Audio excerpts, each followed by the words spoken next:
যাদের জাদু দেখতে ভালো লাগে তারা জাদু দেখার জন্য মুহাম্মদকে তালাশ করে, যারা গণকের কাছে যায় তারা মুহাম্মদকে তালাশ করে, যারা কবিতা পছন্দ করে তারা মুহাম্মদকে তালাশ করে, যারা পাগল দেখতে চায় মুহাম্মদকে তালাশ করে। একটু জবান খুলে জবাব দিবেন, বলেন তো আমার আপনার নবী গণক নাকি? জোরে বলেন, গণক নাকি? আমার আপনার নবী পাগল নাকি? আমার আপনার নবী কবি নাকি? আমার আপনার নবী জাদুকর নাকি? আমার আপনার নবী কিছুই না। আমার আপনার নবীর কাছে কোনো জাদু নেই। কিন্তু মানুষ তো দলে দলে জাদু দেখতে গেছে, কবিতা শুনতে গেছে, গণক দেখতে গেছে, পাগল দেখতে গেছে। আমার আপনার নবী এই সবের কোনো কিছুই না। এই সব কোনো কিছুই আমার আপনার নবীর কাছে নাই। আমার আপনার নবীর কাছে যেটা আছে সেটা হলো আল কোরআন। নবীর কাছে কি আছে? নবীর কাছে আছে কি? জোরে বলেন, এটা কি? আল কোরআনুল কারীম। সেজন্য নবীর কাছে যে যায় নবী তারে কোরআন শোনায়া দেয়। একটু চিন্তা করেন তো, দাড়িবিহীন এক কারি সাহেবের জবানে তিলাওয়াত শুনে হৃদয়ের হালত যদি এমন হতে পারে, তাহলে যার কাছে আল্লাহ কোরআন নাজিল করেছেন স্বয়ং তার পবিত্র জবানে যারা কোরআনের তিলাওয়াত শুনেছে তাদের অন্তরের অবস্থা কেমন হতে পারে এটা বলে বোঝানো সম্ভব নয়। যারা শুনেছে তারাই বুঝবে। চিন্তা করে দেখেন, গেছিল জাদু শোনার জন্য, নবীজি শোনায় দিলেন কোরআন। দেখা যাইতো জাদু দেখতে গিয়া, কবিতা শুনতে গিয়া, গণক দেখতে গিয়ে, পাগল দেখতে গিয়ে নবীর জবানে কোরআন শুনে অন্তরে ঈমানের নূর প্রজ্বলিত করে ওরা বাড়িতে ফিরত। আলহামদুলিল্লাহ, ঐতিহ্যবাহী কক্সবাজার জেলার অন্তর্গত ঈদগাঁও থানাধীন ইসলামী যুব কল্যাণ ছাত্র সংগঠন এর উদ্যোগে চান্দের ঘোনা সিরাত ময়দানে দ্বিতীয়তম একদিনব্যাপী তাফসীরুল কোরআন মাহফিল। আজকের এই তাফসীরুল কোরআন মাহফিলের সম্মানিত শ্রদ্ধেয় সভাপতি, প্রধান অতিথি, বিশেষ অতিথি বৃন্দ সহ সম্মানিত শ্রদ্ধেয় উলামায়ে কেরাম, সামনে উপস্থিত মুরব্বিয়ানে কেরাম, সমবয়সী যুবক বন্ধু, স্নেহের ছোট ভাই, পর্দার অন্তরালে অবস্থানরতা সম্মানিতা শ্রদ্ধেয়া মা ও বোন,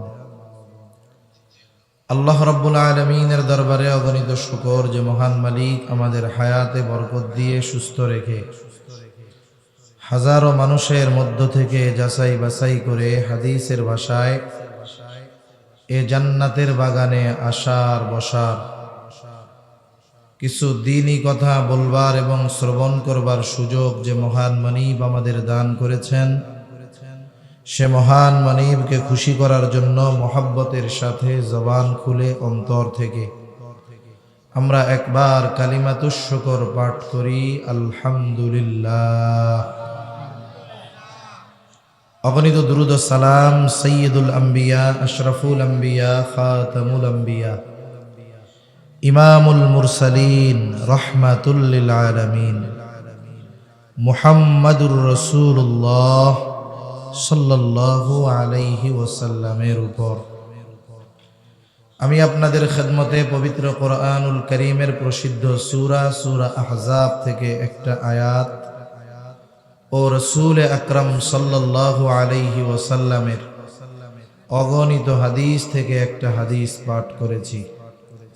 আল্লাহ তাআলার কাছে তৌফিক চাই, আল্লাহ তাআলা আমাকে কিছু কথা আপনাদের খেদমতে সুস্থতার সাথে বলার তৌফিক দান করেন, যে কথাগুলো আমাদের সবার দুনিয়া এবং আখিরাতের জন্য কল্যাণকর হয়। সকলে বলি আমিন। সম্মানিত উপস্থিতি, আল্লাহ তাআলা আমাদেরকে এ দুনিয়াতে অগণিত নেয়ামত দান করেছেন।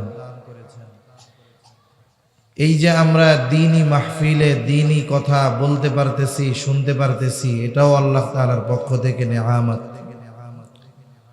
পৃথিবীর অনেক মুসলিম দেশ আছে, ওই সমস্ত মুসলিম দেশেও এইভাবে প্রকাশ্যে খোলা ময়দানে দ্বীনি মাহফিল, দ্বীনি প্রোগ্রাম আয়োজন করা সম্ভব হয় না।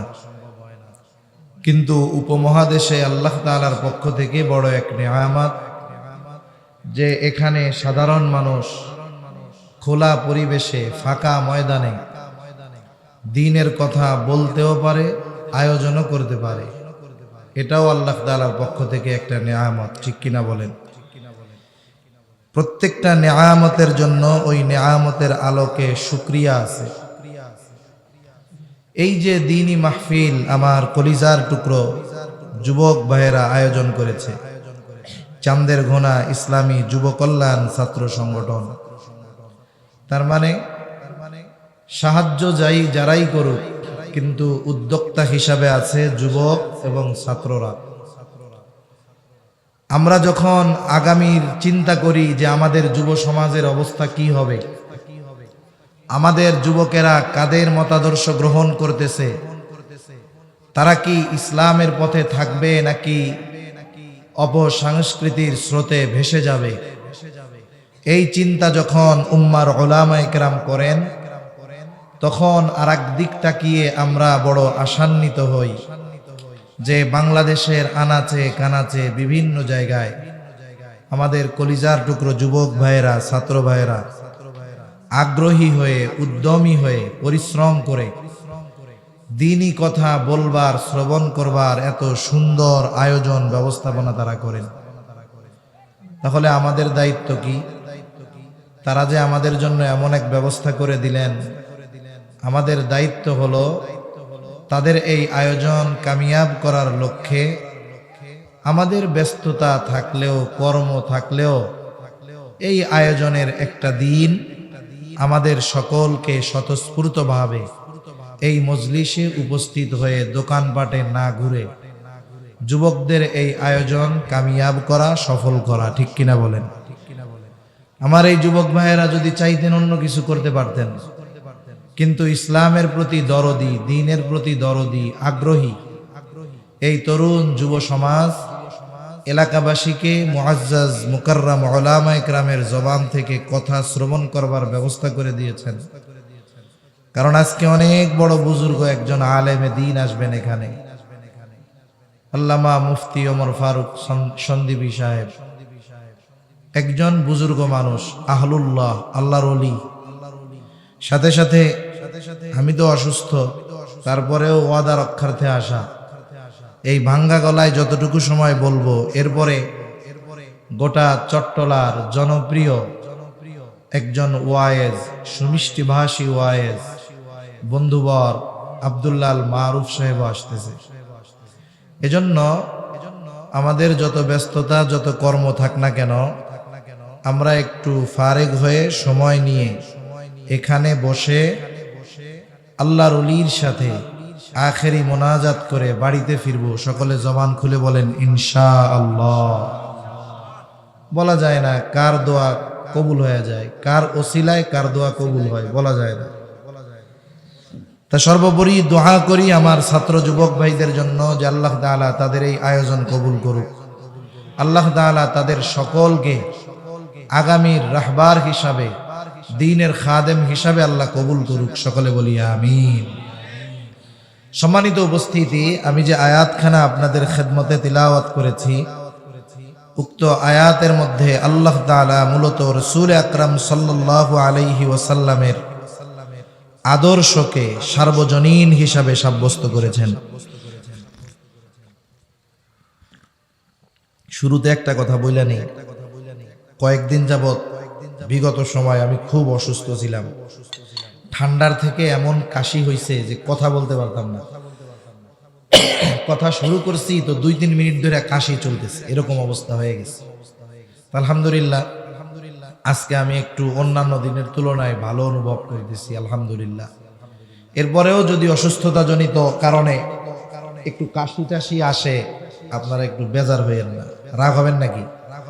একটু ধৈর্যের সাথে সময় দেওয়া যাবে না ইনশাআল্লাহ? তাহলে আল্লাহ তাআলা রাসূল সাল্লাল্লাহু আলাইহি ওয়াসাল্লামের চরিত্রকে সার্বজনীন হিসাবে ঘোষণা করেছেন। নবীজির চরিত্র কেমন? আরেকটা জিনিস আমাদের মনে রাখতে হবে, আমরা যদি নববী চরিত্রে চরিত্রবান না হই, আমরা যদি আমাদের চরিত্রকে পরিশুদ্ধ না করি, আমরা বলি না যে নতুন করে স্বাধীনতা অর্জিত হয়েছে, জালেমের পতন হয়েছে, এখন আমরা আল্লাহর কাছে কি চাই? আমি তো দোয়ার মধ্যে বলি যে আল্লাহ আমাদেরকে একজন ন্যায়পরায়ণ আমানতদার শাসক দান করেন, যিনি রাষ্ট্রকে আমানত মনে করবেন, নিজের বাপের নিজের স্বামীর মনে করবেন এই দেশ সবার।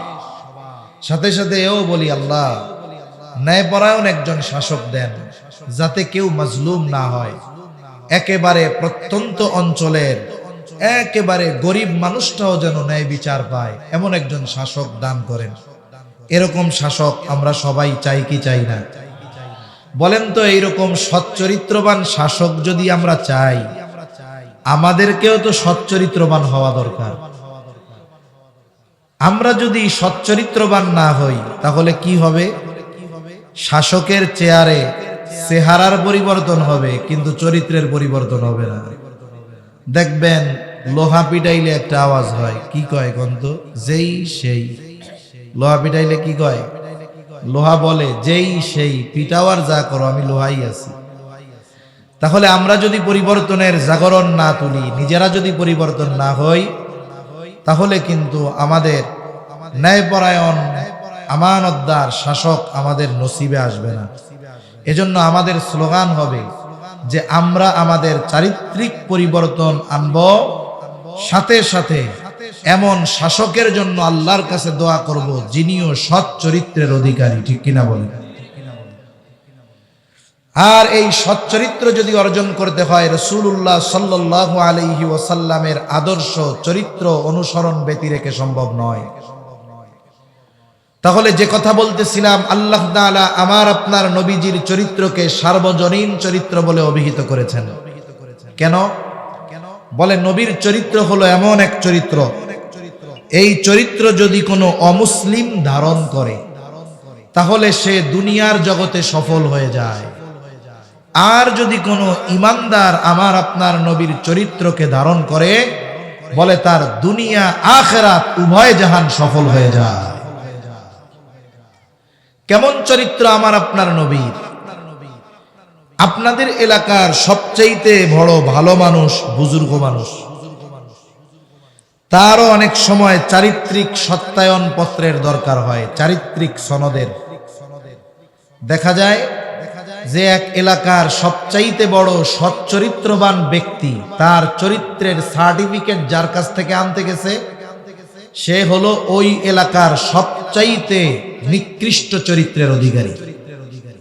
হয় কি হয় না? এরকম গোমস যত রকমের চুরি সব আছে, এর কাছ থেকে গিয়ে আনতে হয় একজন বুজুর্গের চরিত্রের সার্টিফিকেট, সনদ। কিন্তু আমার আপনার নবীজির চারিত্রিক সত্যায়ন নবুয়াতির আগে তো কাফেররাই দিয়েছে, নবুয়াতির পরে আল্লাহ তাআলা আমার আপনার নবীজির চারিত্রিক সত্যায়ন কোরআনুল কারীমে দিয়েছেন। আল্লাহ তাআলা কি বলেন? আল্লাহ তাআলা বলেন, ওয়া ইন্নাকা লাআলা খুলুকিন আযীম। আপনি মহান চরিত্রে অধিষ্ঠিত। নবীজির চরিত্রকে মহান বলে অভিহিত করেছেন কে? জবান খুলে বলেন, আরো জোরে বলেন, কে? আল্লাহ। আরেকটা বিষয় হলো, নবীর চরিত্র যে নবুয়তির পরে সুন্দর ছিল, আগে সুন্দর ছিল না, বিষয়টা কিন্তু এমন নয়। বরং নবীজির চরিত্র নবুয়তির আগেও যেমন, পরেও তেমন, পরেও যেমন, আগেও তেমন। তাহলে তফাৎ কোথায়? একটা উদাহরণ দিলে বুঝতে সহজ হবে। মনে করেন এক ব্যক্তি সৌদি আরব থেকে একটা স্বর্ণের বার আনছে, গোল্ড বিস্কিট। 10 বছর আগে ওই স্বর্ণের বার এনে ওইটাকে ঘরের মধ্যে আলমারির মধ্যে ঢুকায় রাখছে। বলেন তো 10 বছর পরে ওই ব্যক্তি যখন তার স্বর্ণের বারটা বের করবে, 10 বছর আগে ওই স্বর্ণের বারটা যেমন চকচকা ছিল, 10 বছর পরে ওই রকম চকচকা থাকবে নাকি? থাকবে না। 10 বছর পরে ওই স্বর্ণের টুকরাটা বা বিস্কিটটা উজ্জ্বলতা হারিয়ে ফেলবে, দেখলে মনে হবে তামা, কাঁসা, পিতল। স্বর্ণের উজ্জ্বলতা না থাকুক, কিন্তু স্বর্ণের দাম কি কমবে নাকি? স্বর্ণ স্বর্ণই থাকবে।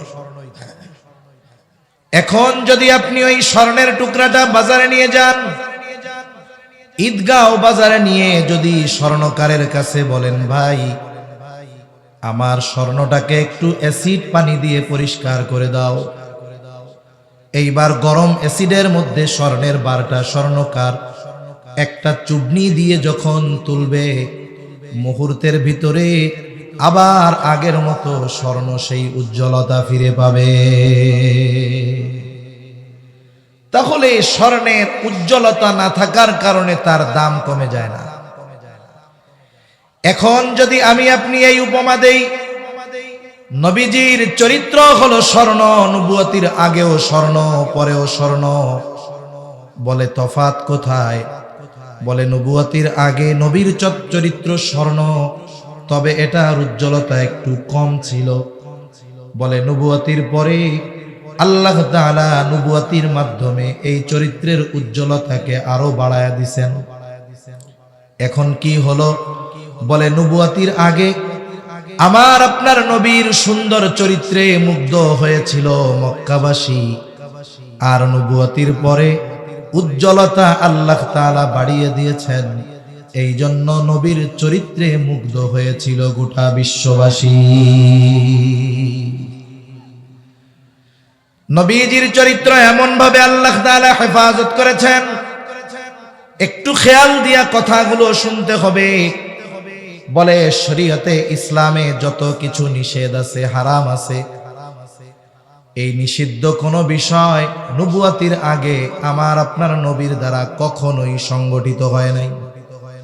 তার মানে শরীয়তে যত হারাম আছে, কোন হারাম কাজ আল্লাহ তাআলা আমার আপনার নবীর মাধ্যমে, নবুয়তির পরে তো বহুদূর, নবুয়তির আগেও কখনো আল্লাহ তাআলা সংগঠিত হতে দেন না। অনেক জিনিস আছে যেগুলো নবুয়তির পর পর হারাম হয় নাই, বরং অনেক পরে হারাম হয়েছে। যেমন মদ পান, এটা নবুয়তির পরপরই হারাম হয় নাই, অনেক পরে হারাম হয়েছে। নবুয়তির পরেও সাহাবায়ে কেরাম মদ পান করতেন, কারণ তখনও শরীয়তে হারাম হয় নাই।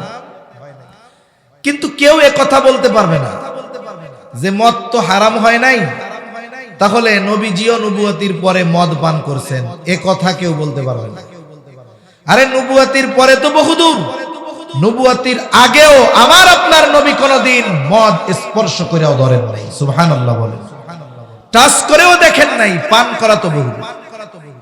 আল্লাহ তাআলা নবীকে হেফাজত করেছেন কেমনে?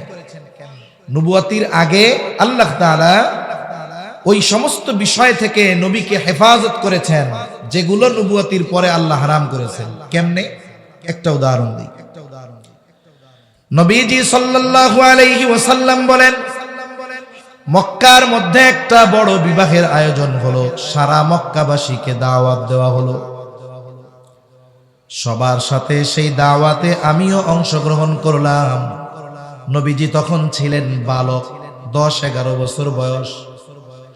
ওই বিবাহের মূল আকর্ষণ ছিল রাতের বেলা খাবার দাবারের পর সারা রাত ব্যাপী নাচ গানের অনুষ্ঠান হবে খোলা ময়দানে। সবাই খাবার দাবার শেষ করে অপেক্ষমান, কখন ডাক আসবে, কাঙ্ক্ষিত অনুষ্ঠান মানুষে দেখবে, উপভোগ করবে। সবাই অপেক্ষা করতেছে। ইতিমধ্যে একজন আহ্বানকারী এসে আহ্বান করতেছে, তোমরা সকলে দ্রুততার সাথে ওই জায়গায় একত্রিত হও, এখনই ওইখানে নাচ গানের অনুষ্ঠান শুরু হয়ে যাবে। আপনাদের অঞ্চলে হয় নাকি বিবাহ উপলক্ষে নাচ গান? হয়। এগুলো খুব ফালতু কাজ, জাহেলিয়াতের সময়ের কাজ। আমাদের দেশে বিবাহ পরবর্তী সাংসারিক জীবন অধিকাংশ ব্যক্তির দেখি শান্তি থাকে না, অশান্তি। এর কারণ কি? বলে বিবাহ অনুষ্ঠানে ইসলামিক কাজ হয় ছোট্ট একটু। ইসলামের কাজ কোনটুকু হয় জানেন? হুজুররে ডাইকা আইনা খুতবা দিয়া বিয়া পড়ানো, এইটুক ইসলামের আলোকে হয়। এরপরে তাড়াতাড়ি গোলাপান হুজুর রে কয়, হুজুর আপনি তাড়াতাড়ি যান গা, এখন আমাকে কাম আছে। বুঝেন নাই কথা? বাকি সব যা হয় অন ইসলামিক কাজ। মেয়ে দেখা থেকে নিয়ে শুরু করে, বাছাই করা থেকে শুরু করে, ওই ছোট্ট একটু কাজ শুধু ইসলামের আলোকে হয়, আর বাকি সব অমুসলিমদের রীতিনীতি অনুসরণ করে হয়। ঠিক কিনা বলেন? এজন্য কোটি টাকার কাবিন হয়, মাগার বিবাহ টিকে না। মনে রাখতে হবে, বিবাহ একটা ইবাদত। নবীজি বিবাহ করেছেন, বিবাহ কিভাবে উন্মত করবে এর দিক নির্দেশনা নবীজি রেখে গিয়েছেন। এজন্য সুন্নাহ পদ্ধতি বাদ দিয়ে বিবাহ করে, বিবাহ দিয়ে শান্তি যদি তালাশ করা হয়, এটা কেমন যেন কচু গাছ লাগায়া ফার্নিচার বানানোর আশা করা। এজন্য বিবাহগুলো গুনাহমুক্ত হতে হবে। বিবাহগুলো কি মুক্ত হতে হবে? জোরে বলেন। একেবারে শুরু থেকে A to Z গুনাহমুক্ত হতে হবে। যাই হোক, বিবাহ সম্পর্কিত আলোচনা করলে আমি সব কথা বলতাম, কিন্তু আমি তো অন্য বিষয় বলতে চাচ্ছি। এখন সবাইকে ডাক যখন দিছে, দৌড় শুরু করছে সবাই। কারণ কি? বলে আগে গেলে আগে বসা যাবে, ভালো মতো দেখা যাবে, শোনা যাবে। নবীজি বলেন, আমার সাথে যারা, এরাও আমাকে ডাকতেছে, মুহাম্মদ তাড়াতাড়ি চলো, আগে না গেলে কিন্তু জায়গা পাওয়া যাবে না। নবীজি বলেন, ওরা তো আমাকে তাদের সাথে যাওয়ার জন্য ডাকে, আর আমার দু চোখ জুড়ে ঘুম চলে এসেছে, আমার দেহটা কেমন যেন দুর্বল হয়ে আসছে। এই অবস্থা দেখে আমাকে রেখে ওরা চলে গেল। আমার দু চোখ জুড়ে ঘুম, আমি বাড়ির এক কর্নারে গিয়ে ঘুমিয়ে পড়লাম, শুয়ে পড়লাম। সারা রাত ঘুমে কেটে গেল, কিছুই আমি টের পাই নাই, কোনো আওয়াজ আমার কানে আসে নাই। সকাল হয়ে গেছে, সূর্য উঠে গেছে। যখন সূর্যের আলো আমার চোখের উপরে পড়েছে, আমার ঘুম ভেঙেছে।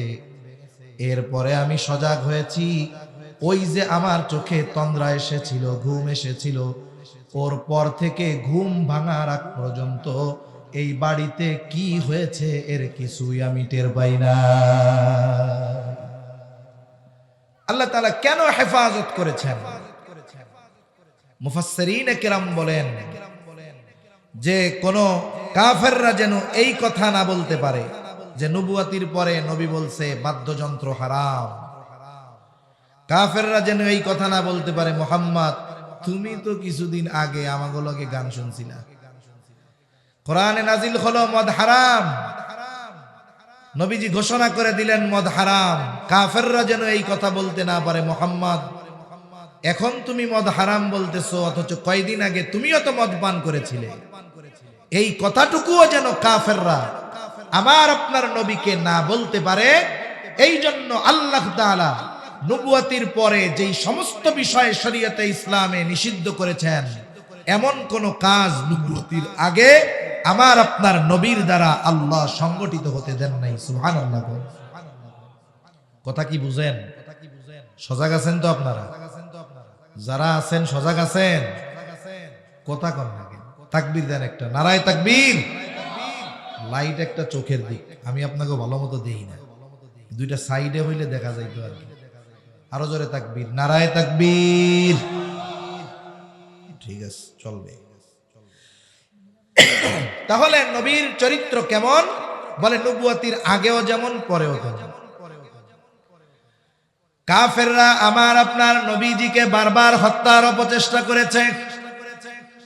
নবীজি নামাজে সেজদায় উটের নাড়ি ভুড়ি এনে নবীজির উপরে চাপিয়ে দেওয়া হয়েছে, যেন শ্বাস বন্ধ হয়ে মারা যায়। নবীজিকে পেছন দিক দিয়ে কাপড় দিয়ে পেঁচিয়ে ধরা হয়েছে গলা, যেন শ্বাস রুদ্ধ হয়ে মারা যায়।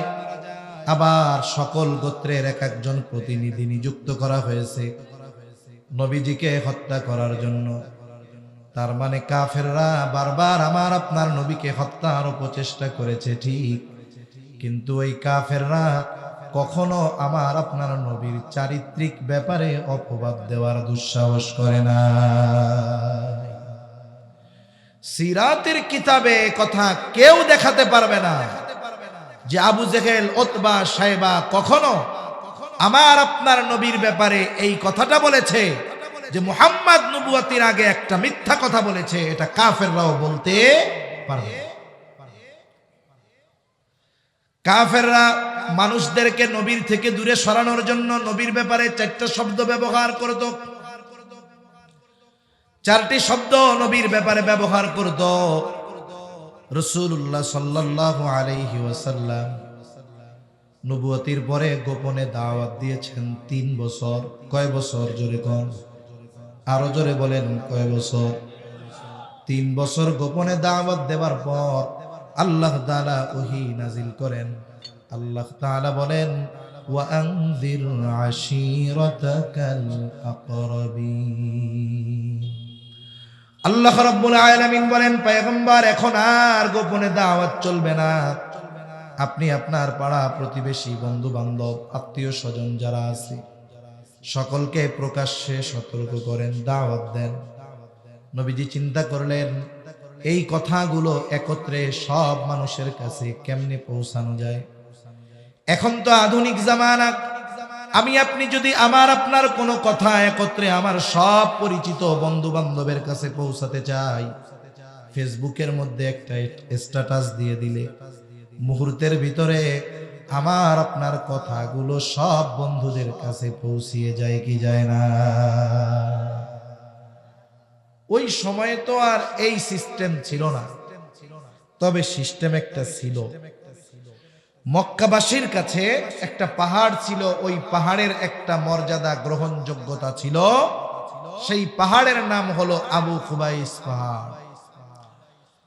আবু কুবাইস পাহাড়ের একটা বৈশিষ্ট্য ছিল, ওই পাহাড়ে উঠে যদি কোনো ব্যক্তি, হোক সে ধনী, হোক সে গরিব, হোক সে পরিচিত, হোক বা অপরিচিত, ওই ব্যক্তি হোক আরবি অথবা হোক অনারবি, হোক সাদা হোক বা কালো, যে কোনো একজন ব্যক্তি যদি ওই পাহাড়ে উঠে মক্কাবাসীর কাছে কোনো বিষয়ের জন্য সাহায্য চাইতো, মক্কাবাসী ব্যক্তির দিকে লক্ষ্য করত না।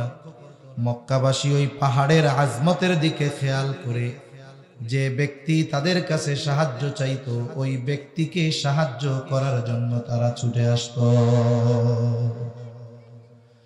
নবীজিও চিন্তা করলেন আমি ওই পাহাড়ের উপরে উঠে মক্কাবাসীকে ডাকবো। নবীজি উঠে গেলেন আবু কুবাইস পাহাড়ে।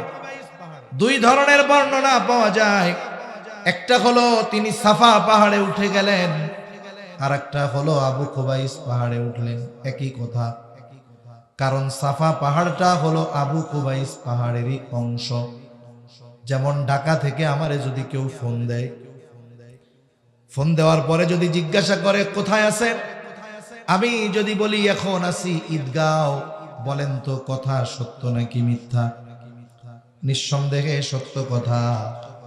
আর একজন ফোন দিছে, আমি তাকে ফোনে জবাবে বললাম আছি এখন কক্সবাজার, কথা তো সত্য। বলে কেন? বলে কক্সবাজারের একটা অংশ হলো ঈদগাঁও, এই জন্য 2টার যেটাই বলা হোক সত্য কথা হবে, বর্ণনা ভুল হবে না। নবীজি সাফা পাহাড়ে উঠেছেন এটাও সত্য, আবু কুবাইস পাহাড়ের যেই বর্ণনা এটাও সত্য। তবে বিষয়টা হলো সাফা পাহাড়টা হলো আবু কুবাইস পাহাড়েরই একটা অংশ। ঈদগাঁও যেমন কক্সবাজারের অংশ, সাফা পাহাড়টাও আবু কুবাইস পাহাড়ের অংশ। নবীজি সাফা পাহাড়ের উপরে উঠে মক্কাবাসীকে আহ্বান করলেন। এমনিই তো কোনো ব্যক্তি যদি ডাক দেয় সবাই ছুটে আসে, আর আজকে ডেকেছে আল আমিন, দলে দলে সবাই চলে আসছে। বুড়া নাই, গুড়া নাই, যুবক নাই, দুগ্ধপোষ্য শিশুকে নিয়ে মা চলে এসেছে। আল আমিন আমাদেরকে ডেকেছে। পাহাড়ের গোড়ায় সবাই এসে হাজির। জিজ্ঞাসা করে মুহাম্মদ, কেন তুমি আমাদেরকে একত্রিত করেছো? কেন তুমি আমাদেরকে ডেকেছো মুহাম্মদ? নবীজি এবার তাদেরকে বলতেছেন, আমি এই পাহাড়ের পেছন দিকে একদল সশস্ত্র সৈন্যবাহিনী তোমাদের উপরে আক্রমণ করার জন্য প্রস্তুতি নিচ্ছে। আকুনতুম মুসাদ্দিকিয়া, তোমরা কি আমার এই কথা বিশ্বাস করবা নাকি? নবীজি তাদের দিকে প্রশ্ন ছুড়ে দিলেন। মক্কাবাসী সমস্বরে জবাব দিল, মুহাম্মদ, কেন তোমার কথা বিশ্বাস করব না? কারণ ইতিপূর্বে তোমাকে আমরা সত্যবাদী পেয়েছি, তুমি ইতিপূর্বে আমাদের সাথে কখনোই মিথ্যা কথা বলো না। সুবহানাল্লাহ বলবেন না? একটা মানুষ 43 বছরে মিথ্যা কথা বলে নাই, আপনাদের কাছে মনে হয় আজীব লাগে না? আর আমাদের তো সকালবেলা ঘুমই ভাঙে না মিথ্যা কথা না বললে, কথার কথা আর কি। একটা মানুষ গোটা 43 বছর মিথ্যা কথা বলে নাই, তার এই সত্যবাদিতার সত্যায়ন কাফেররা দিয়েছে। তার রাসূলুল্লাহ সাল্লাল্লাহু আলাইহি ওয়াসাল্লাম যখন প্রকাশ্যে দাওয়াত দেওয়া শুরু করলেন, কাফেররা তো চিন্তিত হয়ে গেল, কি করা যায়। আবার জাহেলিয়াতের সময়ও হজ সংগঠিত হইতো। পৃথিবীর বিভিন্ন প্রান্ত থেকে মানুষ মক্কায় আসতো বাইতুল্লাহ জিয়ারত করার জন্য। কাফেররা চিন্তা করতেছে যে হজের মৌসুম তো চলে আসছে, এখন তো মুহাম্মাদের পরিচিতি শুধু মক্কার মধ্যে সীমাবদ্ধ। হজের সময় যখন পৃথিবীর আনাজ কানাজ থেকে মানুষেরা আসবে, এরা যদি মুহাম্মাদের কথার জাদুতে পড়ে যায় তাহলে মুহাম্মাদের দল তো ভারী হয়ে যাবে। কি করা যায়? ওই মানুষগুলোকে মুহাম্মাদের থেকে দূরে সরায় রাখতে হবে, এমন ভয়ভীতি দিতে হবে যাতে করে মানুষগুলো মুহাম্মাদের ধারে কাছে না যায়। এখন তারা পরামর্শ করছে কি করা যায়, লোকগুলোকে মুহাম্মাদের থেকে ঠেকানো যায় কেমনে। তারা চিন্তা করলো মক্কা প্রবেশের যতগুলো রাস্তা আছে প্রত্যেক রাস্তার একবারে মুখে তাদের প্রতিনিধি দাঁড় করিয়ে দিবে এবং ওই প্রতিনিধিরা আগত মানুষদেরকে মুহাম্মাদের ব্যাপারে সতর্ক করবে। কি বলে সতর্ক করবে? শুরুতে বলেছিলাম যে কাফেররা আমার আপনার নবীর থেকে মানুষদেরকে দূরে সরানোর জন্য, দূরে ঠেলে দেওয়ার জন্য 4টি শব্দ নবীর ব্যাপারে ব্যবহার করত। কয়টি শব্দ? 4টি শব্দ। এক গ্রুপ দাঁড়িয়ে গেছে উত্তর দিকের প্রবেশদ্বারে একেবারে মুখে। ওই দিক দিয়ে যত মানুষ মক্কায় প্রবেশ করতেছে উঁচু আওয়াজে ঘোষণা করে দিচ্ছে, শোনো, আমাদের মক্কায় একজন লোক আছে, তার নাম হলো মুহাম্মদ। খবরদার, সে কিন্তু একজন পাগল, তোমরা তার ধারের কাছেও যাবা না। দক্ষিণ দিকের প্রবেশের মুখে একবারে আর একদল লোক দাঁড় করে দিছে। তারা যারাই আসে তাদেরকে ঘোষণা দিয়ে জানিয়ে দেয়, শোনো, মক্কা একজন লোক আছে, তার নাম হলো মুহাম্মদ, সে কিন্তু একজন গণক, খবরদার তার দ্বারের কাছেও তোমরা যাবা না। পূর্ব দিকের প্রবেশের যেই রাস্তা, ওই রাস্তার মুখে একদলকে দাঁড় করায় দিছে। সে উঁচু আওয়াজে ঘোষণা করতেছে, শোনো, তোমরা তো মক্কায় হজ পালনের জন্য আসছো, তবে আমাদের মক্কায় একজন লোক আছে, তার নাম হলো মুহাম্মদ, সে কিন্তু একজন কবি, খবরদার তার কাছে তোমরা যাবা না। পশ্চিম দিকের প্রবেশদ্বার, রাস্তার মুখে একদল লোক দাঁড় করায় দিয়েছে। ওই দিক দিয়ে যারাই আসে তাদেরকে তারা জানায় দেয়, শোনো, মক্কায় একজন লোক আছে, তার নাম হলো মুহাম্মদ, সে কিন্তু একজন জাদুকর, খবরদার তোমরা তার কাছে যাবা না।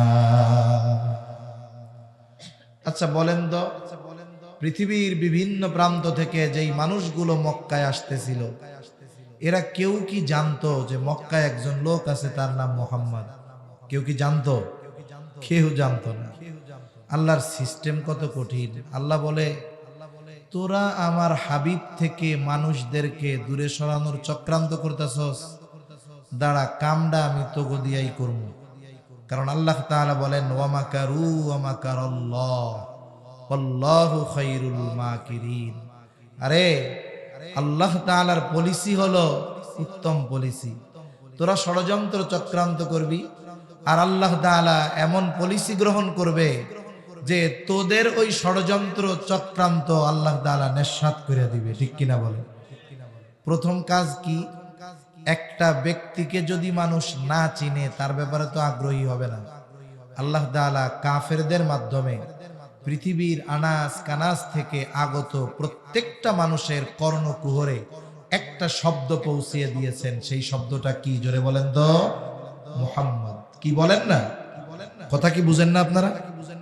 কি শব্দ পৌঁছাই দিছে কানের মধ্যে? মুহাম্মদ। মানুষের অভ্যাস বলে আল ইনসানু হারিসুন আলা মা মুনিয়া, মানুষকে যেটা থেকে বারণ করা হয় ওইটা করার জন্য আরো ওর মধ্যে খুসখুসাই বেশি। এটা না করা পর্যন্ত আর ভালো লাগে না। এখন ওদের মানা করছিল যে খবরদার মুহাম্মাদের কাছে কিন্তু যাবা না। এখন শহরে ঢুইকা দেখে সবার মুখে এক কথা, মুহাম্মদ মুহাম্মদ মুহাম্মদ। কে রে মুহাম্মদ? যে তার ব্যাপারে এইভাবে আমাদেরকে সতর্ক করা হইল, তাকে তো দেখতেই হবে, না দেখলে তো হবে না। মানা করছে দেখিস না, এখন কি কয়? না দেখলে হবে না। যাদের জাদু দেখতে ভালো লাগে তারা জাদু দেখার জন্য মুহাম্মদকে তালাশ করে। যারা গণকের কাছে যায় তারা মুহাম্মদকে তালাশ করে। যারা কবিতা পছন্দ করে তারা মুহাম্মদকে তালাশ করে। যারা পাগল দেখতে চায় মুহাম্মদকে তালাশ করে। একটু জবান খুলে জবাব দিবেন, বলেন তো আমার আপনার নবী গণক নাকি? জোরে বলেন, গণক নাকি? আমার আপনার নবী পাগল নাকি? আমার আপনার নবী কবি নাকি? আমার আপনার নবী জাদুকর নাকি? আমার আপনার নবী কিছুই না। আমার আপনার নবীর কাছে কোনো জাদু নেই। কিন্তু মানুষ তো দলে দলে জাদু দেখতে গেছে, কবিতা শুনতে গেছে, গণক দেখতে গেছে, পাগল দেখতে গেছে। আমার আপনার নবী এই সবের কোনো কিছুই না। এই সব কোনো কিছুই আমার আপনার নবীর কাছে নাই। আমার আপনার নবীর কাছে যেটা আছে সেটা হলো আল কোরআন। নবীর কাছে কি আছে? নবীর কাছে আছে কি? জোরে বলেন, এটা কি? আল কোরআনুল কারীম। সেজন্য নবীর কাছে যে যায় নবী তারে কোরআন শোনায়া দেয়, নবী তাকে কোরআন শোনায়া দেয়। এই যে শীত মৌসুম, আপনাদের কক্সবাজারেও হয়তো হবে আন্তর্জাতিক কেরাত সম্মেলন হবে। হয়েছে নাকি এখনো একটাও? আরো হবে সামনে। পৃথিবীর বিভিন্ন প্রান্ত থেকে কারি সাহেবরা আসবেন, তাদের সুললিত কণ্ঠে কোরআনের তিলাওয়াত শোনাবেন। ওই কেরাত সম্মেলনে শুধু যে আলেমরা যায় তা না, মূর্খ মানুষও যায়। যে কোরআন পড়তে পারে না সেও যায়, কোরআন বুঝে না সেও যায়। কিন্তু বলেন তো, পড়তে পারুক আর না বুঝুক, কোরআন শুইনা মজা লাগে কি লাগে না? লাগে। কতজন কোরআন তিলাওয়াত শুইনা আইসা অভিযোগ দেয়। কি অভিযোগ দেয়? আইসা বলে, হুজুর বুঝলাম না, এই যে কেরাত মাহফিলে কেরাত পড়তে কারি সাহেবরা আসে, হুজুররা আসে, হুজুর এই মুখে না দাড়ি নাই। কি বলে? একটা অভিযোগ দিচ্ছে আর কি। কি নাই? দাড়ি নাই। এর দ্বারা এই মানুষগুলো দাড়ির প্রতি একটা মহাব্বত ভালোবাসা বুঝায়। মনে করেন আপনাদের এলাকার একজন মুসল্লি, সে সকালে বিকালে দুইবার শেভ করে যেন দাড়ি না উঠে। এই মুসল্লি মসজিদে গিয়া দেখে ইমামের মুসল্লায় ওনার মতো আর একজন দাঁড়ায় আছে নামাজ পড়ানোর লেগে, হেতেরও দাড়ি নাই। বলেন তো, ওই দাড়িবিহীন মুসল্লি দাড়িবিহীন ইমামের পেছনে নামাজ পড়তে চাইবে? পিটানি লাগাবে। ওই বেড়া, তোরে ইমামতি করতে কইছি কিনা? দাড়ি দুড়ির খবর নাই, অথচ নিজেরও কিন্তু দাড়ি নাই। এর দ্বারা কি বোঝা যায়? যে এদেশে একজন আলেম, হুজুর, ইমাম, কারি সাহেব, মুয়াজ্জিন, মাদ্রাসার শিক্ষক, এরা দাড়িবিহীন। এটা এদেশের মানুষ দাড়ি ছাড়া হইলেও, সে নিজের দাড়ি না থাকলেও দাড়িবিহীন হুজুর এটা সে মাইনা নিতে চায় না, ঠিক কিনা বলেন? এটা দাড়ির প্রতি তাদের একটা মর্যাদা, সম্মান, মহব্বতের বহিঃপ্রকাশ। দোয়া করি যাদের দাড়ি নাই আল্লাহ তাদের দাড়ি রাখার তৌফিক দান করেন। এখন আয়েশা আমাদের কাছেও বলে, হুজুর কারি সাহেব আনছে বিদেশ থেকে, হুজুর দাড়ি দুড়ি কিচ্ছু নেই। এরপরে কি বলে? বলে দাড়ি নাই তাতে কি হুজুর, যে টান দেয় কোরআন শরীফ মনে হয় যে কলিজাটা ছিড়া নিয়ে চলে গেল। এরকম বলে কি বলে না? কারি সাহেবরা যখন তিলাওয়াত করে, এমনি তো আমি পারি না ওইরকম, আরো গলার অবস্থা তো খারাপ, কাশিতে অবস্থা খারাপ। প্রথম যখন কারি সাহেব ঠান্ডা মাথায় পড়ে না, তিলাওয়াত করে না, ওয়াদ-দুহা ওয়াল-লাইলি ইযা সাজা মা ওয়াদ্দা'আকা রাব্বুকা ওয়া মা ক্বালা, এরকম কয়েকবার পড়ে না? এরপরে চার পাঁচ আয়াত পড়ার পরে এরপরে কানের মধ্যে আঙ্গুল দেয়, দেয় না এরকম?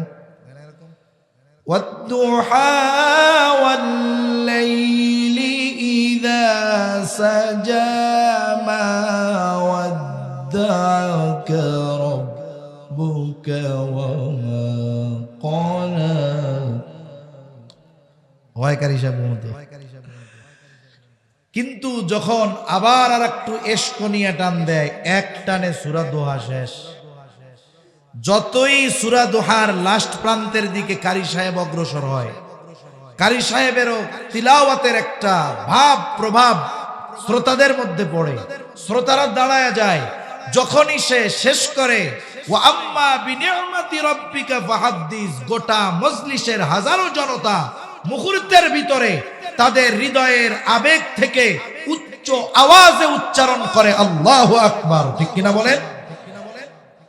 এই আওয়াজ আসে কেন?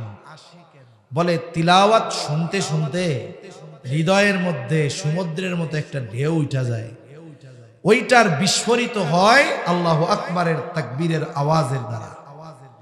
একটু চিন্তা করেন তো, দাড়িবিহীন এক কারি সাহেবের জবানে তিলাওয়াত শুনে হৃদয়ের হালত যদি এমন হতে পারে, তাহলে যার কাছে আল্লাহ কোরআন নাজিল করেছেন, স্বয়ং তার পবিত্র জবানে যারা কোরআনের তিলাওয়াত শুনেছে, তাদের অন্তরের অবস্থা কেমন হতে পারে এটা বলে বোঝানো সম্ভব নয়। যারা শুনেছে তারাই বুঝবে। চিন্তা করে দেখেন, গেছিল জাদু শোনার জন্য, নবীজি শোনায় দিলেন কোরআন।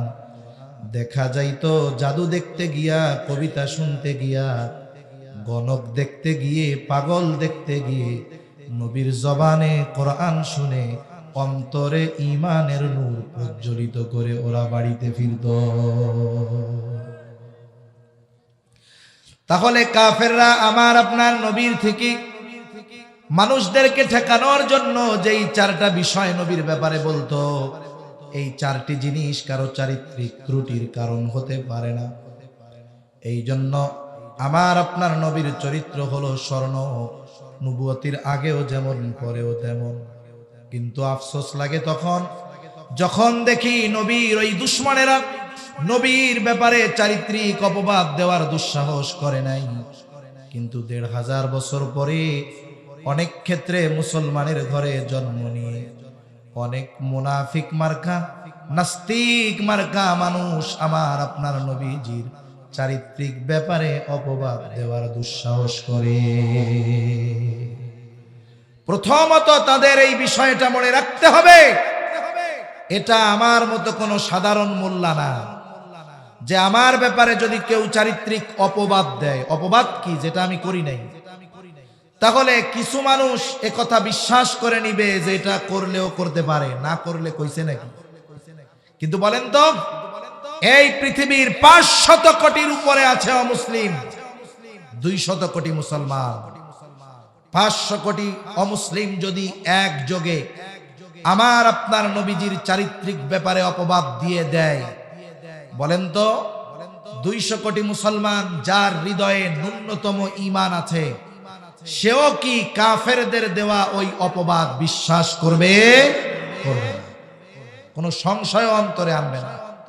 বরং যেইটা সবচেয়ে দুর্বল ইমানদার, ও মনে মনে কইব, নবীর বিরুদ্ধে এরকম কইছস, তোরে যদি সামনে পাইতাম পাড়া দিয়া, গলার মধ্যে পাড়া দিয়া জিহ্বাটা বের করে টান দিয়ে ছিঁড়ে ফেলতাম। ঠিক কিনা বলেন?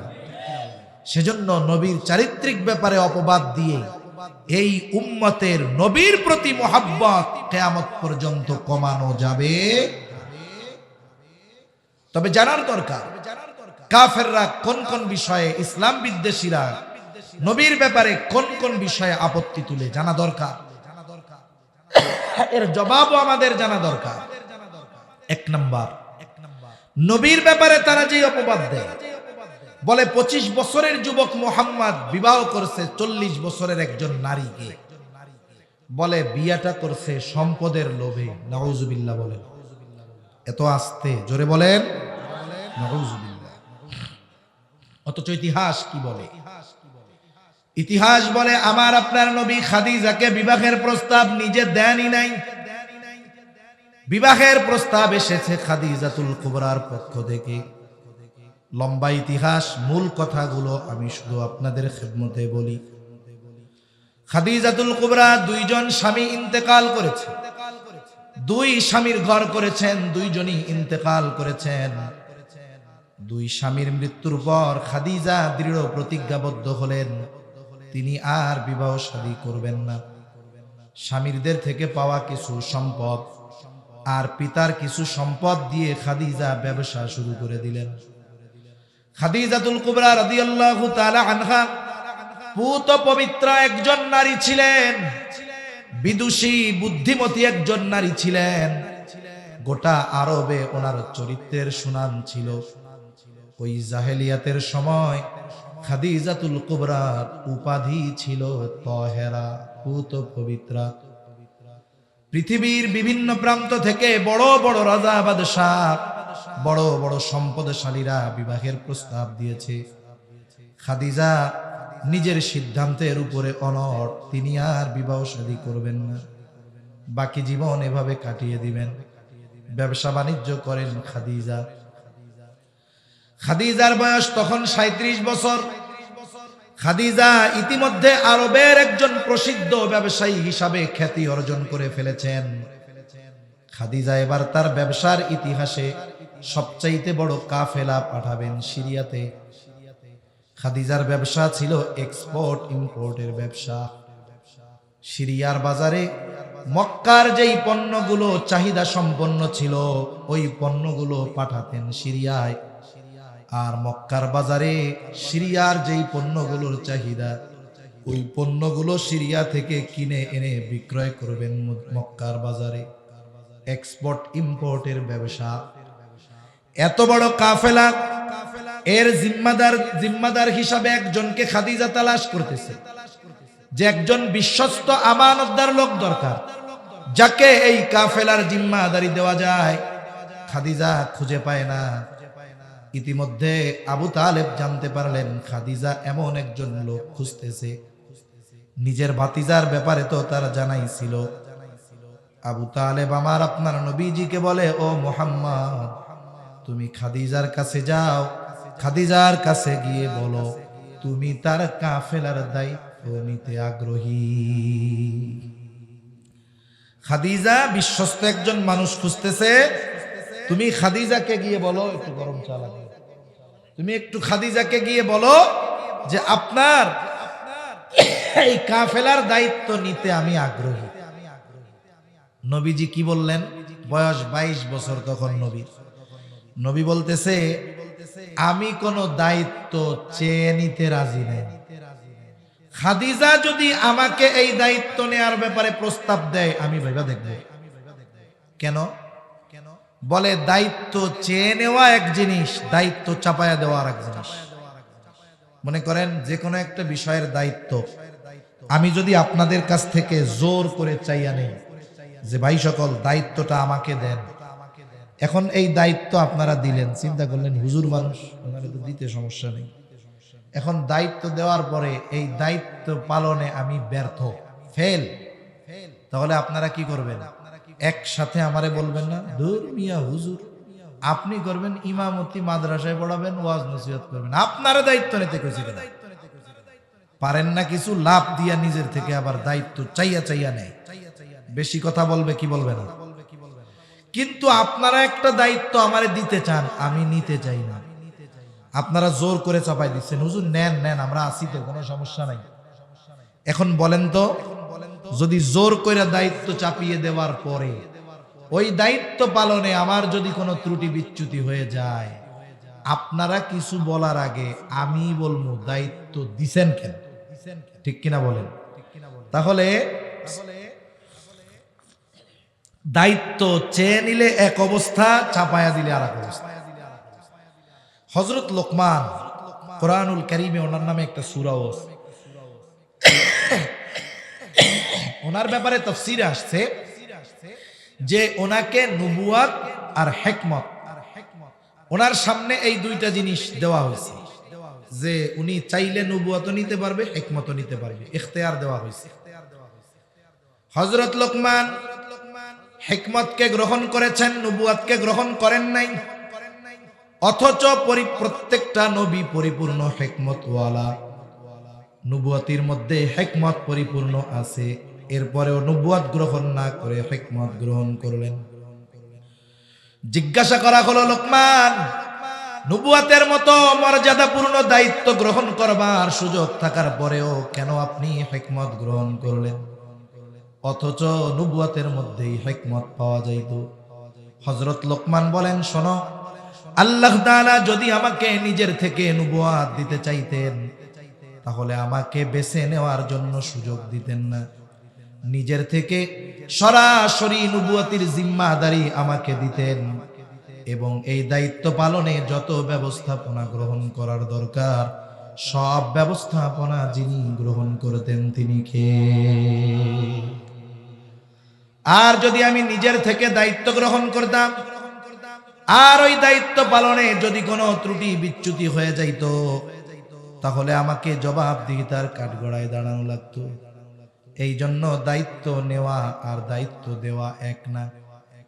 আবু তালেব চলে গেছে খাদিজার কাছে, গিয়ে বলে, খাদিজা, আপনি নাকি আপনার কাফেলার দায়িত্ব দেওয়ার জন্য একজন বিশ্বস্ত মানুষ খুঁজতেছেন।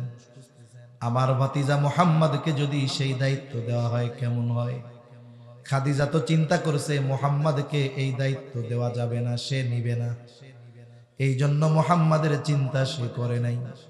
কিন্তু আবু তালেবের কাছ থেকে যখন শুনতে পাইল, খাদিজা বলে, মুহাম্মদ যদি এই দায়িত্ব নেয় এর চাইতে উত্তম আমার কোনো কিছুই হতে পারে না।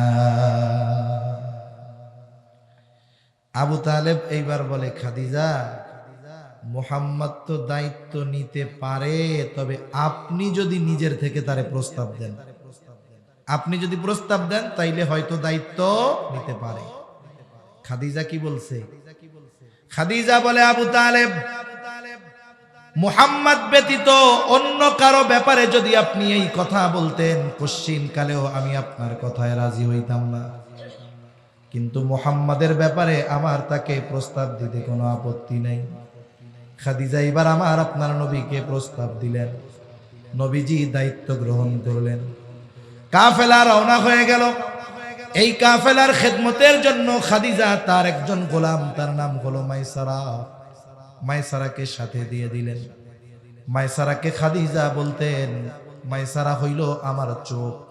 তার মানে এতটা বিশ্বাস মাইসারাকে খাদিজা করতেন। এই জন্য খাদিজা বলতেন, মাইসারার দেখা আমার দেখা, মাইসারা হইল আমার চোখ। মাইসারাকে দায়িত্ব দেওয়া হলো কাফেলার সবার খেয়াল রাখার জন্য।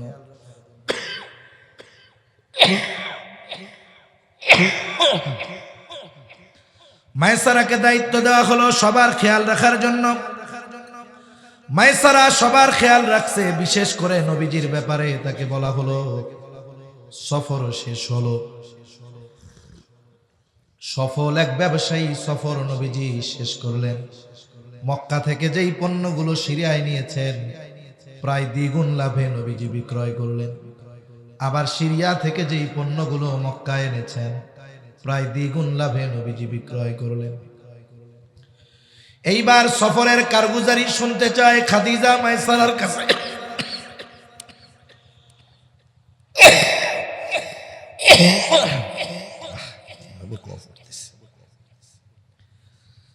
আল্লাহ সুস্থতা দান করেন। একটু গরম পানি হইলে হলো ভালো হইতো, যদি থাকে, নাহলে আনার দরকার নেই। মিষ্টি তো চা, মিষ্টি তো গলা জড়ায় ধরে।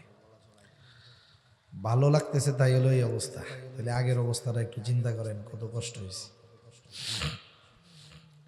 মাইসারাকে বলতেছে, মাইসারা, সফরের কারগুজারি শোনাও। গোটা সফরের কারগুজারি মায়সারা শুনাইল, স্পেশাল ভাবে নবীর ব্যাপারে কয়েকটা ঘটনা শুনাইছে খাদিজাকে। বলে, খাদিজা, দুপুর বেলায় আকাশে রোদ, সূর্য, আকাশের কোথাও কোনো মেঘ নাই, কিন্তু আমরা দেখতে পাইতাম মুহাম্মদ যেই জায়গা দিয়ে চলে এক খণ্ড মেঘ সব সময় মুহাম্মদকে ছায়া প্রদান করতে থাকে, অথচ আকাশের কোথাও কোনো ছায়া ছিল না। অথচ এক খণ্ড মেঘ মুহাম্মদ যেই জায়গা দিয়ে চলে সূর্যকে আড়াল করে মুহাম্মদকে ছায়া প্রদান করতে থাকে। আরেকদিন দেখলাম মুহাম্মদ একটা গাছের ছায়ায় বিশ্রাম নিচ্ছে। স্বাভাবিকভাবে সূর্য সরে যাওয়ার সাথে সাথে ছায়া সরে যাবে।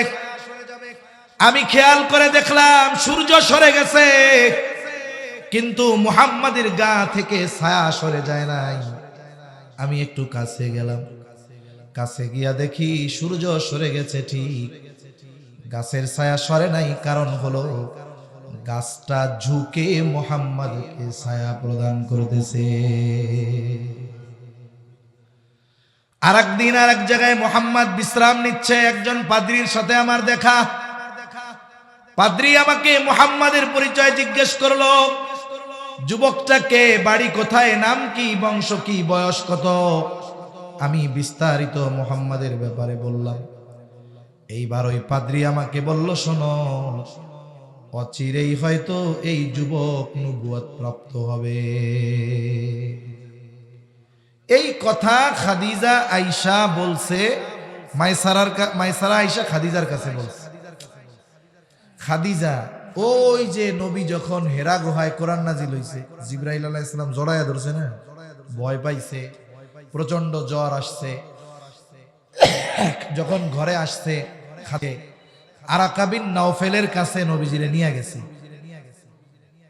খাদিজার চাচাতো ভাই, এটা তো গেছে নবুয়তির পরে, কিন্তু সিরাতের কিতাবে আসছে মায়সারা আয়েশা যখন বলছে যে এই যুবক ভবিষ্যতে নবী হবে, পাদ্রী বলছে, ওই সময় খাদিজা তার চাচাতো ভাই আরাকা বিন নাওফেলের কাছে গেছে, গিয়া বলতেছে, ভাই তুমি তো বড় আলেম, কাছাকাছি সময়ে কি কোনো নবী আগমনের সংবাদ আছে নাকি?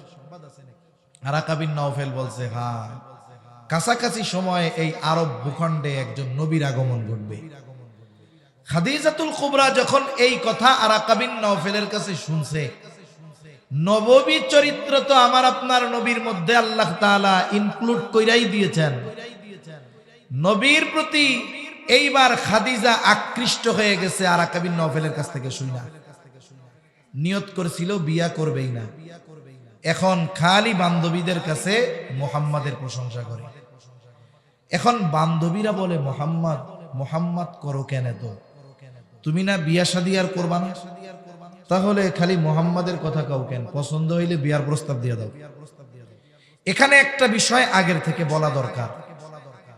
আমরা তো বলি আমরা সভ্য সমাজের বাসিন্দা, আর ওই সময়টাকে বলি জাহেলিয়াতের সময়। কিন্তু এই সভ্য সমাজে আমাদের কিছু চিন্তাধারা, কাজকর্ম এমন আছে যা জাহেলিয়াতের সময়ের কাজকর্মকেও হার মানায়। আছে না নাই? জাহেলিয়াতের সময় আরবে বিধবা বিবাহ করাকে খারাপ দৃষ্টিতে দেখা হইতো না। একজন কুমার যুবক যে বিয়া করে নাই, সেও যদি এমন কাউকে বিবাহ করত যার বিয়া আগে 3টা হইছে, বাচ্চা 6টা আছে, যুবক বিয়ে করছে, ওই মহিলাকে খারাপ দৃষ্টিতে দেখা হইতো না। মেয়ে যদি বয়সে বড় হইতো, খারাপ দৃষ্টিতে দেখা হইতো না। আরব সমাজে এটা স্বাভাবিক আছে।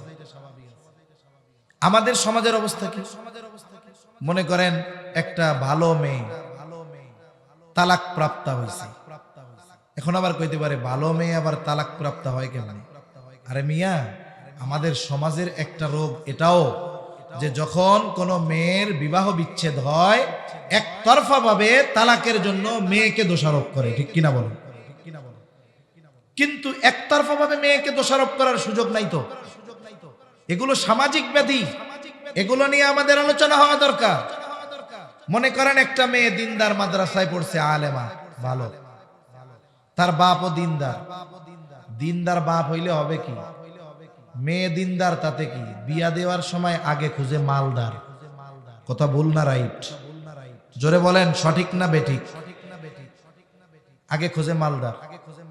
এখন বিয়া দিয়ে দিস দিনদার মেয়েকে মালদার পোলার সাথে, বড় বাড়ি, গাড়ি বাড়ির অভাব নাই।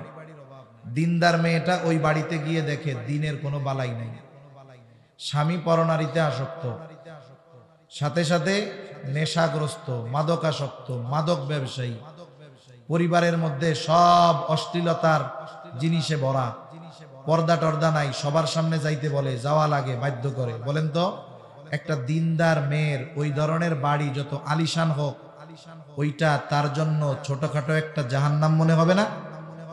মেয়ে ওই বাড়িতে থাকতে পারে নাই, বিবাহ বিচ্ছেদ হয়েছে, বাড়ি চলে আসছে।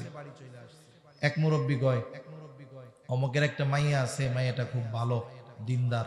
আর একজন কি কয়, ও বাজি তেরে গম নইও, আপনাদের ভাষায় বলবে আর কি, কিল্লাই বাজি হতে তালাক তালাক খাওয়াই না, বালা হইলে ঘর খরিদ্দারিত, এরকমই তো কয় নাকি? যদি ভালোই যদি হইতো তাহলে তো স্বামীর ঘর করতে পারতো, তালাক খাইতো না। কিন্তু বলেন তো মেয়েটা যে তালাক প্রাপ্ত হইছে, মেয়েটা খারাপ হওয়ার কারণে? তাহলে কেন যখন কোনো মেয়ে বিবাহ বিচ্ছেদ হয় একতরফাভাবে মেয়েদের কেন দোষ দেন? যদি তার দোষ না থাকে তাইলে তো তার ব্যাপারে অপবাদ দেওয়া হবে। শরীয়ত যদি থাকতো, ইসলামী শাসন, তাহলে পিডানি দিয়ে সাইজ করা হইতো, ঠিক কিনা বলেন? এজন্য একটা নারী তালাক প্রাপ্ত হলে তার সতীত্ব নষ্ট হয়ে যায় না। আমাদের সমাজে যদি কোনো যুবক এখন বলে যে আব্বা অমুকের মাইয়াটা তালাক প্রাপ্তা, আমার তো একটু বয়সে বড়, তাতে কি, কিন্তু দিনদার, তার সাথে আমার একটু বিয়া দিয়ে দেন, এই প্রস্তাব মা বাপরে বলার সাথে সাথে মা বাপ জিব্বা 3 হাত বাইর করে দিয়া কইব, আস্তাগফিরুল্লাহ, এ কথা কইস না, ইজ্জত সম্মান থাকবো না, তুই বেড়া অবিহিতা বলা আর ওই বিবাহিত মাইয়া বিয়া করবি, আমি তো ঘরের থেকে বেরোতে পারবো না, ইজ্জত আমার শেষ, এ কথা আর কইস না। আর একবার কইলে কিন্তু আমি স্টক করে মরে যাবো। তাহলে বুঝেন, আমাদের সমাজে যদি কেউ বিধবা বিবাহ করতে চায় অথবা তালাক প্রাপ্ত বিবাহ করতে চায়, দিনদার মা বাবা মাইনা নিতে চায় না। আবার যদি বয়সে বড় হয়, বন্ধুরা মজা করবে যে বন্ধুরে বিয়া তো করলি, তোর সে 10 বছরের বড়, এখন এটারে ভাবি কমু না দাদি কমুটের বই না। আবার যদি ওই ছেলে আরেকটু ইহসান করে মেয়েটার উপরে, যে বিবাহ হয়েছিল, স্বামী মারা গেছে, ছোট একটা বাচ্চা সহই বিয়া করছে দায়িত্ব নিয়ে, এখন কি কইব? কয় হ্যাঁ ভালোই হইছে, আমরা বাজার থেকে 5 লিটারের তেল কিনা 100 গ্রামের সাবান ফ্রি পাই, আর তুমি বিয়া কইরা বাচ্চা ফ্রি পাইছো। এখন এই কথাগুলো আমরা মজা করতেছি, হাসতেছি, কিন্তু এটা আমাদের নিম্ন মন মানসিকতার পরিচয়।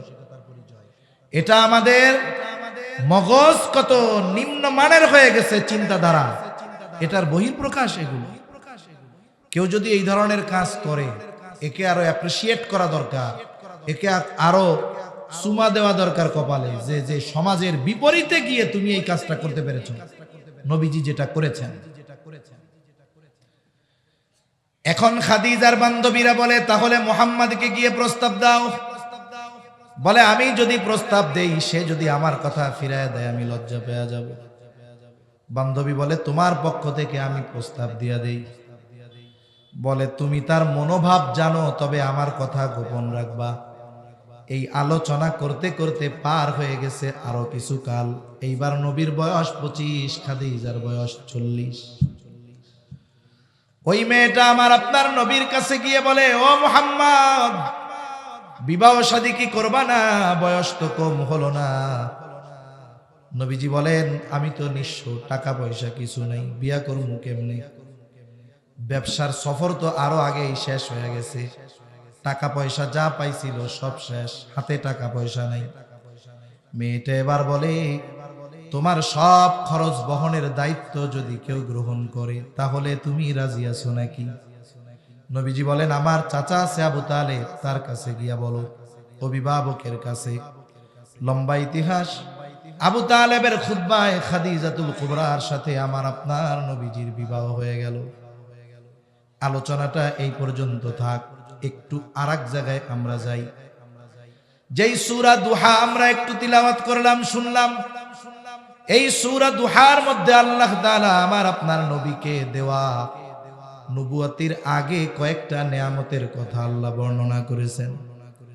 এক নম্বর নেয়ামত আল্লাহ তাআলা বলেন, আলাম ইয়াজিদকা ইয়াতীমান ফাআওয়া।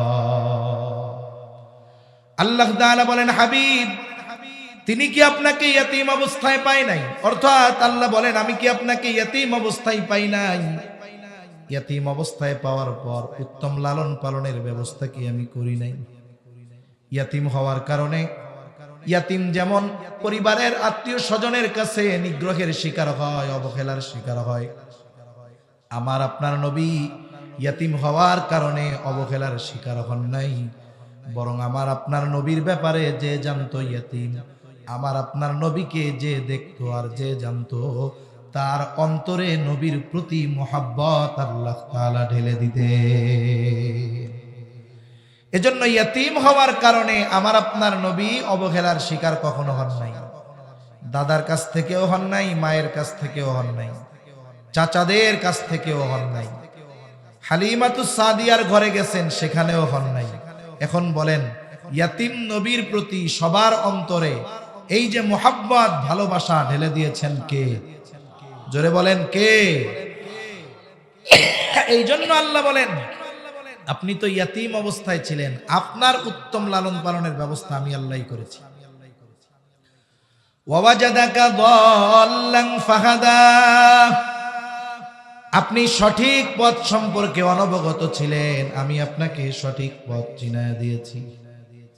ওয়াজাদাকা আইলান ফাআগনা, আল্লাহ তাআলা বলেন, আপনি নিঃস্ব ছিলেন, টাকা পয়সা কিছুই আপনার ছিল না, বলে ফাআগনা, আমি আল্লাহ আপনাকে ধনী বানায় দিয়েছি। এইখানে আল্লাহ কোন ঘটনার কথা বলে? খাদিজার সাথে বিয়ার ঘটনা কইতেছে আল্লাহ এই জায়গায়, যে আপনার কাছে বিবাহের প্রস্তাব নিয়ে গেছে, আপনি বলেছেন আমি নিঃস্ব, খাদিজার সাথে বিবাহ সংগঠিত হয়ে গেল, বাসর রাত। হায়রে, খাদিজা আমার আপনার নবীজিকে বলে, ও মুহাম্মদ, এতকাল আপনার সাথে আমার সম্পর্ক ছিল একরকম, আজকে থেকে আপনার সাথে আমার সম্পর্ক হলো আর একরকম। আজকে থেকে আমি হইলাম আপনার অধীনস্থ, কারণ আপনি হলেন আমার স্বামী। ও মুহাম্মদ, যেহেতু আমি আপনার, আমার সব সম্পদ আপনার, আমার যত সম্পদ আছে, আমার সব সম্পদের মালিকানা আমি আপনাকে দিয়ে দিলাম। এই সম্পদ যেখানে খুশি, যতটুকু খুশি, যেভাবে খুশি আপনি ব্যয় করবেন, কোনো অসুবিধা নাই। আর আল্লাহ তাআলা এই ঘটনার কথা নবুয়তির পরে আমার আপনার নবীকে স্মরণ করায় দিয়ে বলেন, ওয়াজাদাকা আইলান ফাআগনা, আরে আপনি নিঃস্ব ছিলেন, খাদিজার সাথে আমি বিয়ার ব্যবস্থা কইরা আপনারে ধনী বানায় দিয়েছি। সুবহানাল্লাহ বলেন। তাহলে বলেন তো, খাদিজাতুল কুবরাকে বিবাহের প্রস্তাব আমার আপনার নবী দিছে, জোরে বলেন, দিয়েছে? যদি সম্পদের লোভে বিয়া করত, আমাদের দেশে একেবারে নায়কের মতো চেহারাওয়ালা যুবক বিয়া করছে কালা পেতনির মতো একটা মাইয়া। কালো হইলেই যে খারাপ তা না, কিন্তু গ্রামের একটা প্রবাদ আছে, জাতের মেয়ে কালো ভালো, নদীর পানি গুলাও ভালো। মনে করেন, আমি কেন বলতেছি উদাহরণটা দেওয়ার জন্য, মনে করেন মেয়েটা ওই ছেলের সাথে খাটে না, বিয়া করছে কেন রে, খোঁজ নিয়ে জানা গেল 30 লাখ টাকা নিছে। কি নিছে? এটারে কি বলে? যৌতুক নিছে। তাহলে বিয়া করছে তো টাকা, এই মোহাব্বত থাকবে কতদিন? বলে টাকা থাকবে যতদিন, টাকাও শেষ, মোহাব্বতও শেষ। এরপরে দেখবেন যে ওই মহিলারে আর সহ্য হয় না, বাইর করে দিবে, এই করবে, কষ্ট দিবে, জুলুম করবে, অত্যাচার করবে। এই ঘটনা সারা দেশের সব জায়গায় কম বেশি ঘটে কি ঘটে না? তাহলে সম্পদের লোভে যদি বিবাহ করে, সম্পদ পাওয়ার পরে, খাওয়ার পরে যারে বিয়া করছে এর প্রতি আর আগ্রহ থাকে না। কিন্তু বলেন তো, আমার আপনার নবী খাদিজা যখন সব সম্পদের মালিক নবীজিকে বানায়া দিলেন, খাদিজার প্রতি কি নবীজির ভালোবাসা কমে গেছিল? জোরে বলেন, কমেছিল? এই বিবাহের পরে নবীজি খাদিজার সাথে সংসার করছে 25 বছর। কত বছর? আরবের সমাজে তখন একাধিক বিবাহ এটা স্যাম্পল বিষয় ছিল। এখনো এক বিয়া করলে ওইটারে পুরুষ কয় না।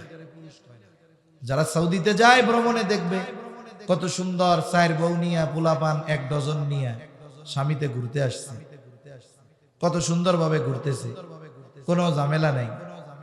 আরবে ওই রীতি তখন তো ছিল, নবীজির বিবাহের সুযোগও ছিল, অথচ বিয়া করছে নিজের চেয়ে 15 বছরের বড়। এরপরেও এই 25 বছরের মধ্যে নবী বিয়া করেন নাই। উল্টা কি বলছে? নবীজি বলেছেন, যদি খাদিজা বেঁচে থাকতো, খাদিজার উপস্থিতিতে সে বেঁচে আছে, অন্য কাউকে আমি স্ত্রী হিসাবে গ্রহণ করতাম না। সুবহানাল্লাহ। তাহলে বোঝা গেল এই ভালোবাসা, এই বিবাহ সম্পদের জন্য ছিল না, এই বিবাহের মধ্যে ছিল হৃদ্রতা, মোহাব্বত, ভালোবাসা। ঠিক কিনা বলেন? এজন্য যারা বলে সম্পদের লোভে নবী খাদিজাকে বিবাহ করেছে, এরা নবীর ব্যাপারে মিথ্যা বলে। ঠিক কিনা বলেন?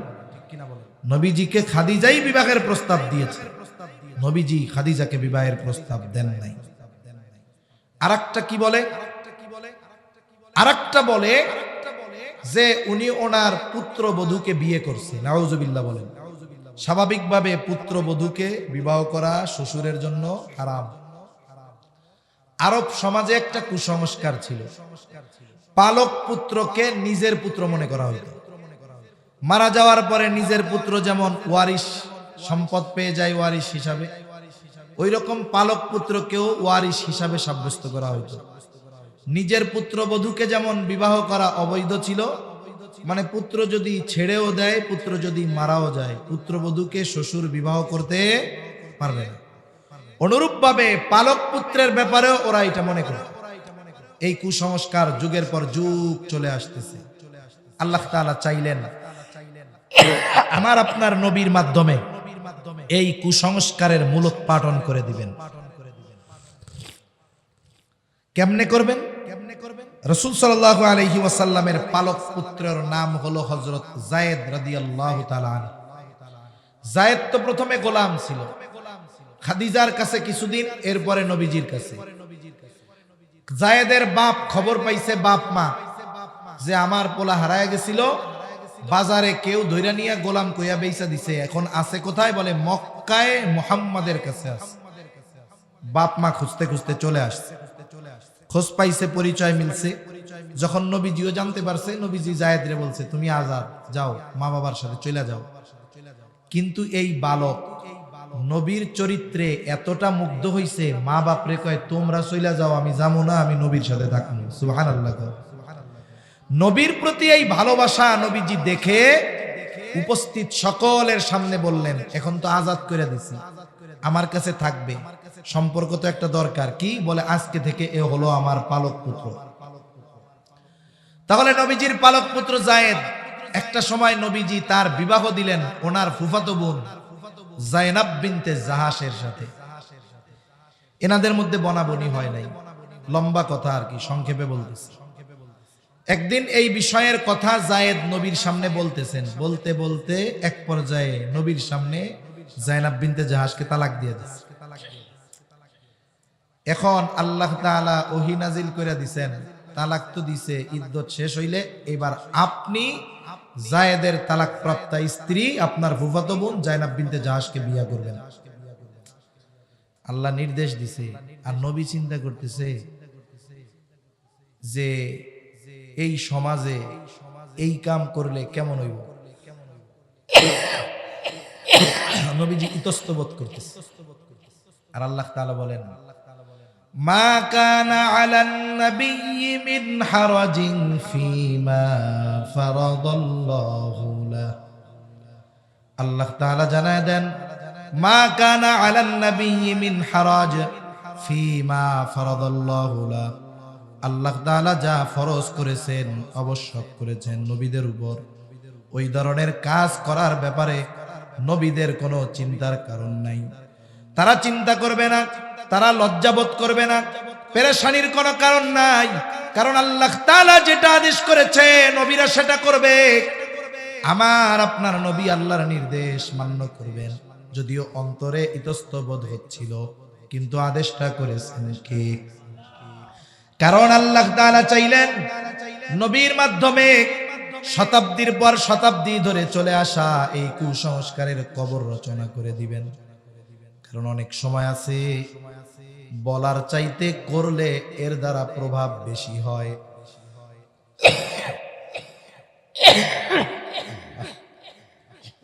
একটা উদাহরণ দিই তাহলে বুঝতে সহজ হবে। যেমন হুদায়বিয়ার সন্ধির সময়, আল্লাহ, হুদায়বিয়ার সন্ধির সময়, ওই সময় তো মূলত সাহাবায়ে কেরাম মদিনা থেকে মক্কার উদ্দেশ্যে গেছেন উমরা করার জন্য, বাইতুল্লাহ জিয়ারত করার জন্য। সাহাবায়ে কেরাম যারা গেছে এরা বড় আশা নিয়ে গেছে যে 4-5 বছর তারা মক্কায় যায় না, বাইতুল্লাহ একটু দেখবে, ধরবে, আত্মীয় স্বজনের সাথে দেখা করবে। রাস্তা 10 ভাগের 9 ভাগ চলে গেছে মক্কার কাছাকাছি। তাবু গাড়ছে হুদায়বিয়া নামক কূপের পাশে। যাই হোক, কাফেরদের প্রতিনিধি আসছে, কথাবার্তা হইছে, সর্বশেষ একটা চুক্তি হইছে। ওই চুক্তির যতগুলো ধারা ছিল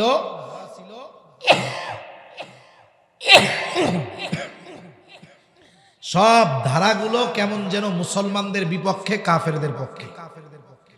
এমনকি ওই চুক্তিপত্রে স্বাক্ষর করার সময় মুহাম্মদ সাল্লাল্লাহু আলাইহি ওয়াসাল্লাম লিখতে দেওয়া হয় নাই, লিখতে হইছে মুহাম্মদ বিন আব্দুল্লাহ।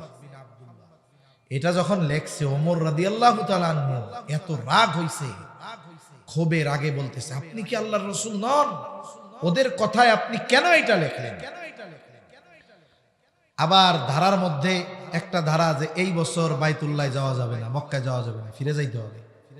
সবাই প্রস্তুতি নিয়ে আসছে হেরাম বাইদা যে আমরা যাবো। সবার মন খারাপ, বৈশা আছে এক জায়গায়, ফিরে যেতে তো হবেই। নবীজি এবার সবাইকে নির্দেশ দিলেন যে তোমাদের সাথে যার যে জন্তু আছে কোরবানি করে ফেলো, মাথার চুল মুন্ডায় ফেলো। এই কথা নবীজি বলছেন 3 বার। কয়বার? জোরে বলেন, কয়বার? 3 বার। হযরত রে নিয়ে আসেন, আব্দুল্লাহ মারুফ সাহেব আসতে না, হযরত রে নিয়ে আসেন। 3 বার বলছে। সাহাবায়ে কেরামের মধ্যে কোনো নড়াচড়া নাই। ওই সফরে নবীজির সাথে ছিলেন উম্মে সালামা রাদিয়াল্লাহু তাআলা আনহা। তাবুর ভিতরে গিয়ে উম্মে সালামা রাদিয়াল্লাহু তাআলা আনহাকে যখন এই কথা নবীজি বললেন, উম্মে সালামা বলে, ইয়া রাসূলুল্লাহ, আপনার সাথীরা তো এমন নয়, হয়তো তারা আপনার কথা খেয়াল করে নাই, তারা মনক্ষুণ্ণ, হয়তো আপনার কথা খেয়াল করে নাই, আপনার কিছুই বলার দরকার নাই, আপনি আপনার জন্তুটা নিয়ে তাদের সামনে জবাই করে দেন। নবীজি উম্মে সালামা রাদিয়াল্লাহু তাআলা আনহার পরামর্শ মোতাবেক নিজের জন্তুটা নিয়ে যখন তাদের সামনে জবাই করে দিলেন, কিছুই বলা লাগে নাই, সকলে উঠে গেল, মাথা মুন্ডায় ফেললো, যার সাথে যেই জন্তু ছিল সবগুলো কোরবান করে দিল। তাহলে কিছু সময় আছে বলার চাইতে করার মাধ্যমে ফায়দা বেশি হয়। আল্লাহ তাআলা তো বিধান নাজিল করে দিলেই হয়ে যাইত, কিন্তু নবীর মাধ্যমে এই বিধানের বাস্তবতা প্রয়োগ করলেন এই কারণে যে এর দ্বারা ফায়দা আরো বেশি হবে। এই জন্য নবীজি বিবাহ করলেন। কাফেররা এবার বলা শুরু করছে, দেখ পোলার বউরে বিয়া করছে। আর আল্লাহ তাআলা বলেন, মা কানা মুহাম্মাদুন আবা আহাদিম মির রিজালিকুম ওয়ালাকিন রাসূলুল্লাহি ওয়া খাতামান নবিয়্যিন। আল্লাহ তাআলা বলেন, মুহাম্মদ সাল্লাল্লাহু আলাইহি ওয়াসাল্লাম কোন পুরুষের পিতা নন, ওয়ালাকিন রাসূলুল্লাহ, তিনি হলেন আল্লাহর রাসূল, খাতামান নবিয়্যিন, তিনি হলেন শেষ নবী। তাহলে আল্লাহ তাআলা আমার আপনার নবী তার পালক পুত্র, তার পুত্রবধূ বিবাহ করেছেন কার নির্দেশে? জোরে বলেন। একটা মাসালা বইলা শেষ করে দেই। দেখেন অনেকে অনেক আছে সন্তানহীন দম্পতি, 3 বছরের একটা ছেলেকে আনছে পালার জন্য। কত আদর, মা চুমু খায়, পালক মা কপালে চুমু দেয়, নিজের হাতে গোসল করায় দেয়। এইবার ছেলেটা বড় হয়ে গেছে, বালেগ হয়ে গেছে। ইসলাম কি বলে? ছেলেটা যখন বালেগ হয়ে যাবে, ওই পালক মা আর ওই ছেলের সামনে যেতে পারবে না। কেন? ছেলে তো বালেগ, পালক পুত্র হলেই সামনে যাওয়া যাবে না। আবার ওই রকম পালক মেয়ে, মেয়ে আইনা পালছে, বাপ কত চুমা দিছে, আদর করছে, কোলে নিছে, মেয়েটা বালেগা হয়ে গেছে, পালক বাবা আর পালক কন্যার সামনে যেতে পারবে না। তবে যদি বাচ্চাটা 2 বছরের আগে আনে,